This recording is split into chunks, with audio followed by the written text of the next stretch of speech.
السلام عليكم ورحمة الله وبركاته نحمده ونصلي على رسوله الكريم أما بعد আলহামদুলিল্লাহ। সম্মানিত শ্রোতাবৃন্দ, যে যেখান থেকে আজকের এই আলোচনাটি শ্রবণ করছেন সকলকে জানাই আন্তরিক মোবারকবাদ ও শুভেচ্ছা। আজকের আলোচ্য বিষয় হলো মুহররম মাসের রোজার ফজিলত এবং আশুরার রোজার ফজিলত এবং আশুরার দিন আমাদের করণীয় কী, উক্ত বিষয়ের উপর কিঞ্চিত আলোকপাত করার চেষ্টা করব ইনশাআল্লাহ। ওয়ামা তৌফিক ইল্লা বিল্লাহ। সম্মানিত শ্রোতাবৃন্দ, মুহররম মাসের রোজার ফজিলত সম্পর্কে মুসলিম শরীফের 2645 নং হাদিসের বর্ণনা। হাদিসটি আবু হুরায়রা রাদিয়াল্লাহু তাআলা আনহু বর্ণনা করেন। আন আবি হুরায়রা রাদিয়াল্লাহু তাআলা আনহু قال قال رسول الله صلى الله عليه وسلم أفضل الصيام بعد رمضان شهر الله المحرم وأفضل الصلاة بعد الفريضة صلاة الليل। আবু হুরায়রা রাদিয়াল্লাহু তাআলা আনহু থেকে বর্ণিত, তিনি বলেন রাসূলুল্লাহ সাল্লাল্লাহু আলাইহি ওয়াসাল্লাম ইরশাদ করেছেন, আফজালুস সিয়ামি বা'দা রমাদান, রমজান মাসের পর সর্বোত্তম রোজা হলো শাহরুল্লাহিল মুহররম, মুহররম মাসের রোজা।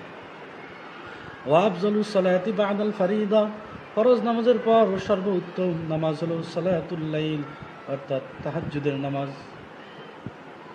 উক্ত হাদিস দ্বারা আমরা বুঝতে পারলাম আল্লাহ তাআলার কাছে রমজান মাসের পর সর্বোত্তম রোজা হলো মুহররম মাসের রোজা। দ্বিতীয়ত, আশুরার রোজার ফজিলত কি? আশুরার রোজার ফজিলত সম্পর্কে তিরমিজি শরীফে 752 নং হাদিসের বর্ণনা। এই হাদিসটি আবু কতাদা রাদিয়াল্লাহু তাআলা আনহু থেকে বর্ণিত। আন আবি কতাদা রাদিয়াল্লাহু তাআলা আনহু قال قال رسول الله صلى الله عليه وسلم صيام يوم عاشوراء إني أحتسب على الله أن يكفر السنة التي قبله। আবু কতাদা রাদিয়াল্লাহু তাআলা আনহু থেকে বর্ণিত, তিনি বলেন রাসূলুল্লাহ সাল্লাল্লাহু আলাইহি ওয়াসাল্লাম ইরশাদ করেছেন, সিয়ামু ইয়াউমি আশুরা ইন্নী আহতাসিবু আলাল্লাহি। আল্লাহ নবী সাল্লাল্লাহু আলাইহি ওয়াসাল্লাম বলেন, আশুরার দিনের রোজার ব্যাপারে আমি আল্লাহ তাআলার কাছে আশাবাদী। আইয়ুকাফিরাস সানাতাল্লাতী ক্বাবলাহু, যেই ব্যক্তি আশুরার দিন রোজা রাখবে আল্লাহ তাআলা এই রোজা রাখার বদৌলতে তার পূর্বের 1 বছরের গুনাহ খাতাকে মাফ করে দিবেন। তাহলে এই উক্ত হাদিস দ্বারা আমরা বুঝতে পারলাম, যদি কোনো ব্যক্তি আশুরার দিন রোজা রাখে, এই রোজার কারণে, এই রোজার বদৌলতে আল্লাহ তাআলা ওই ব্যক্তির বিগত 1 বছরের গুনাহসমূহগুলো মাফ করে দিবেন।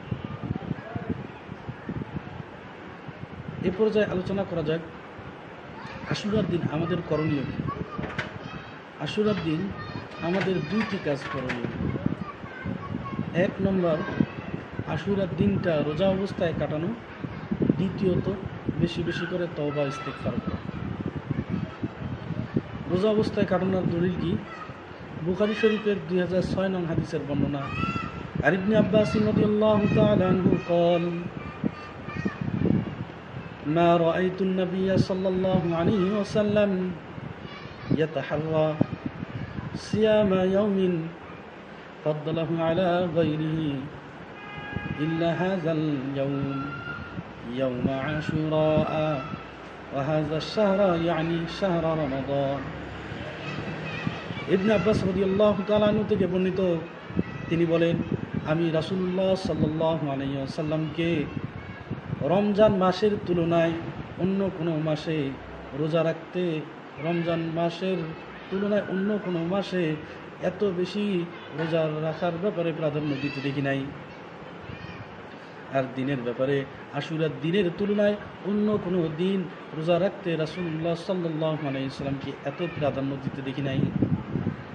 উক্ত হাদিসের দ্বারাও বোঝা যায় রাসূলুল্লাহ সাল্লাল্লাহু আলাইহি ওয়াসাল্লাম এই আশুরার দিনটা রোজা অবস্থায় কাটিয়েছেন, অর্থাৎ রোজা রেখেছিলেন। এজন্য আমাদের উচিত এই আশুরার দিনটা রোজা অবস্থায় কাটানো। দ্বিতীয় নম্বর আমল, বেশি বেশি করে তওবা ইস্তিগফার করা। দলিল কি? এই সম্পর্কে তিরমিজি শরীফের 741 নং হাদিসের বর্ণনা। عن علي رضي الله تعالى عنه قال قال رجل يا رسول الله أي شهر تأمرني أن أصوم بعد شهر رمضان قال إن كنت صائما بعد شهر رمضان فصم المحرم فإنه شهر الله فيه يوم تاب الله فيه على قوم ويتوب فيه على قوم آخرين। আলী রাদিয়াল্লাহু তাআলা আনহু থেকে বর্ণিত, তিনি বলেন, এক ব্যক্তি রাসূলুল্লাহ সাল্লাল্লাহু আলাইহি ওয়াসাল্লামকে জিজ্ঞাসা করলেন, ইয়া রাসূলুল্লাহ, আপনি রমজান মাসের পর অন্য কোন মাসে রোজা রাখতে আপনি আমাকে হুকুম দেন?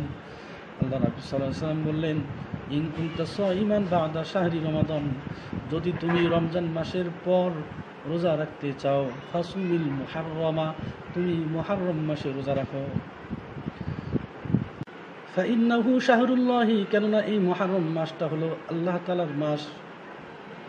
ফিহি ইয়াউমুন, এই মুহাররম মাসের মধ্যে এমন একটা দিন রয়েছে, তাবাল্লাহু ফিহি আলা কওমিন, আল্লাহ তাআলা এই মাসের মধ্যে এমন একটা দিন রয়েছে যেই দিনের মধ্যে আল্লাহ তাআলা বান্দাদের একটা গোত্রের একটা কওমের তওবা কবুল করে নিয়েছিলেন। ওয়াতুবু ফিহি আলা কওমিন আখারিন, এবং আল্লাহ তাআলা অন্য অন্য গোত্রের দলেরও এই আশুরার দিনের মধ্যে তওবাকে কবুল করে নেন। এজন্য আমাদের উচিত যে আশুরার দিন রোজা অবস্থায় কাটানো এবং বেশি বেশি করে তওবা ইস্তিগফার করা। আল্লাহ রাব্বুল আলামিন আমাদের সকলকে এই আশুরার ফজিলত, আশুরার রোজার ফজিলত, মুহররমের রোজার ফজিলত বুঝে এই আশুরার দিনটা রোজা অবস্থায় এবং বেশি বেশি করে তাওবা ইস্তিগফারের মাধ্যমে কাটানোর তৌফিক দান করুন। ওয়া আখিরু দাওয়ানা আলহামদুলিল্লাহি রাব্বিল আলামিন।